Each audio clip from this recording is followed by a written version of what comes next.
భర్తకు జరిగిన అవమానాన్ని తట్టుకోలేక సతీదేవి యజ్ఞగుండంలో దూకి తన శరీరాన్ని త్యాగం చేస్తుంది.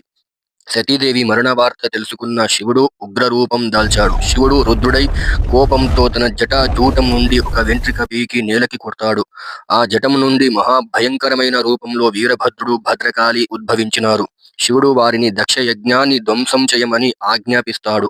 వీరభద్రుడు తన సైన్యంతో అక్కడ ఉన్న దేవతలు, ఋషులు తరిమి కొడతారు.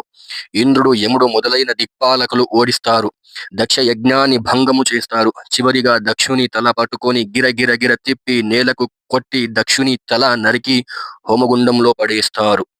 వీరభద్రుడు దక్షుణ్ణి సంహరించగా దక్షుని భార్య అయినటువంటి అసిక్ని శివుని దగ్గరికి వెళ్లి ప్రార్థించి క్షమించమని అడగగా, దక్షుని కాపాడమని రక్షించమని అడగగా ఆ శివుడు శాంతించి దక్షునికి అక్కడే ఉన్న మేక తల తెచ్చి దక్షునికి పెట్టి ఆ దక్షుణ్ణి బ్రతికించినాడు. అప్పుడు ఆ దక్షుని అహంకారం పోయింది.